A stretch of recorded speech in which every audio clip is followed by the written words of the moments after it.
power enjoyed by the Jesuits in the New World was the direct result of their strong political power in France. When that failed, their presence in North America quickly dwindled, leaving the French fur traders free of the Church's influence. The result was a new people.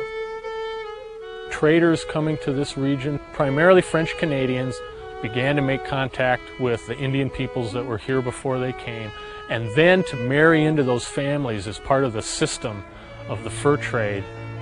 Within 60 years, you maybe had 3 generations that were all intertwined culturally between French Canadian and Ojibwe or Cree or Huron peoples. And after a while, you get a brand new culture that's part European and part Indian. It's part Catholic and it's part traditional Ojibwe beliefs. It's part traditional and it's part using the new European trade goods. And this culture, this mixed culture called the Metis, becomes an integral part of the fur trade.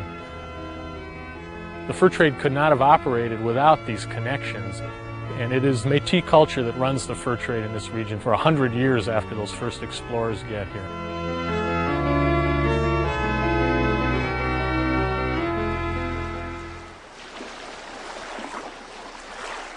Coeur de Bois really understood the value of the fur and some other political opportunities, I think, for France. And, they needed the alliance of the Ojibwe to serve the interests of the king. They could visualize a large empire in North America, and they certainly did want most of North America, if not all. So the Ojibwe could serve a very useful purpose to the Coeur de Bois, plus a pretty useful economic interest as well. And to prove that indeed they were faithful partners, they would marry the daughters of very influential headmen among the Ojibwe and other Algonquian tribes. So everything worked out fairly well. It was a very good partnership for everyone concerned.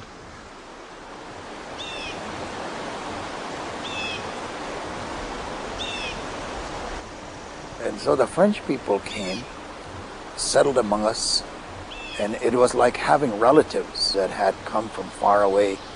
They treated us as equals. They treated us with respect. They treated the land much as we treated the land. They respected the animals much as we did.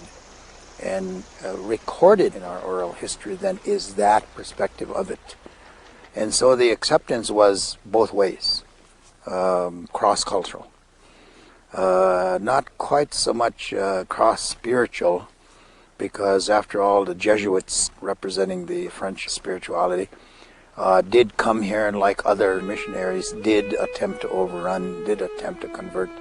But in the early relationship between the Anishinaabe and the French people, there was an immediate acceptance, an immediate equality.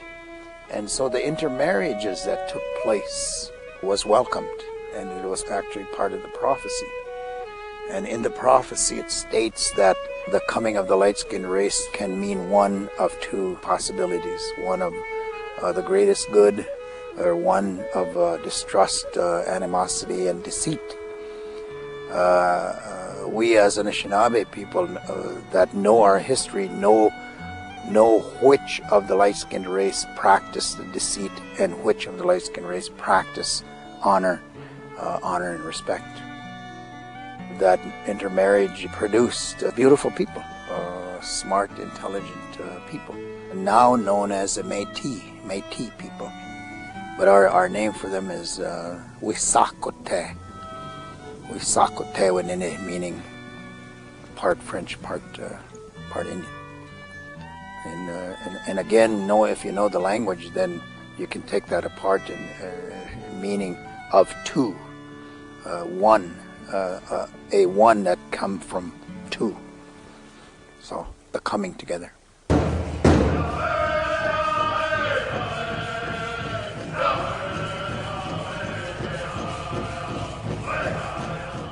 To be Ojibwe, to be Anishinaabe, was to feel comfortable with the land and these great lakes, these great waters that surrounded us. And the French understood that respect that we had. And they stood to learn, stood to gain something from having that same kind of relationship. But to have a blending of the two cultures together, as I understand it, it was a time of great struggle, trying to maintain stability, trying not to lose the culture while adapting and introducing new tools, new trade items, items that we didn't fully understand, weapons, alcohol, values perhaps. That was a difficult time of adjustment and a period of, in some ways, cultural trauma. Mixed blood status in the cultures that were trying to merge together is an interesting place to be. It's a difficult place to be. You, in some ways, have to sort of translate both of the cultures to be something congruent that you can understand or that you can embrace. But that is adaptation, that is survival. And most of us will recognize that that mixed blood status is the way the world works, is the way the world sort of represents diversity. It's possible to imagine, if France had maintained control of this area, that you would have an essentially Metis population, which would have made this a very different society, obviously, from that of the Yankees who eventually took over in this region. So in that sense, Charles de Langlade, as a Métis founding father of Wisconsin, represents that alternative history.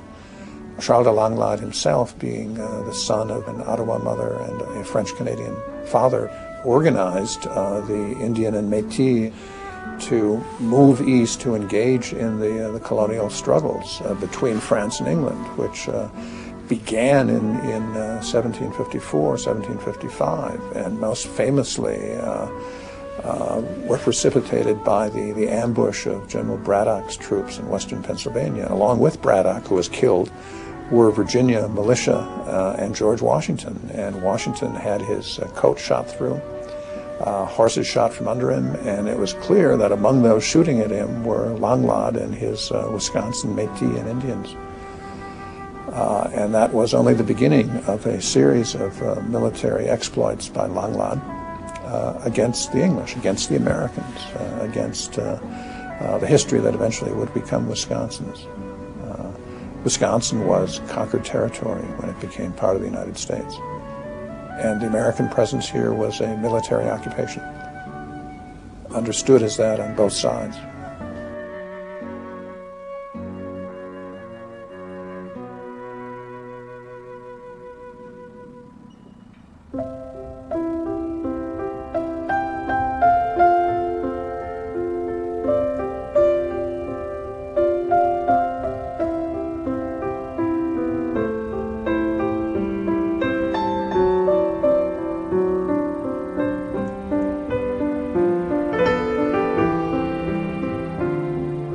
What we are today, as a state, as a nation, as a people, is not what we have always been, or what we will always be.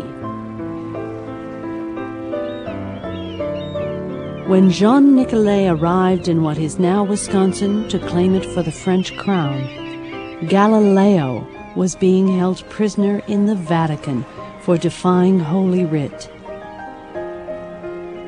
His sin was to proclaim that the sun, not the earth, was the center of the universe.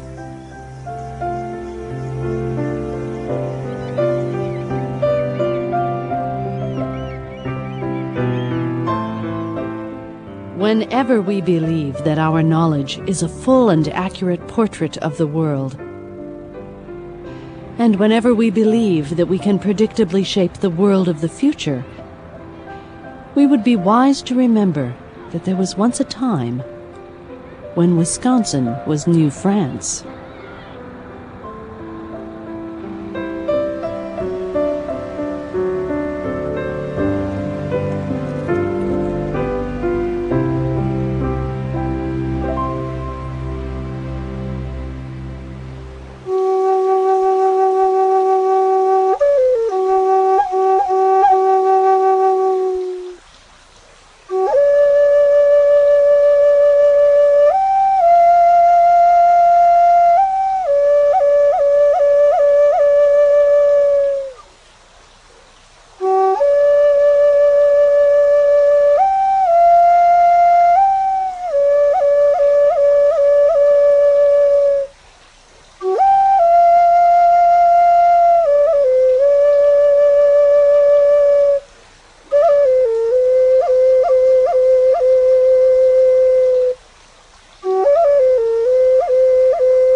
Funding for this program was provided in part by the Wisconsin Academy of Sciences, Arts, and Letters, with a grant from the Wisconsin Humanities Council.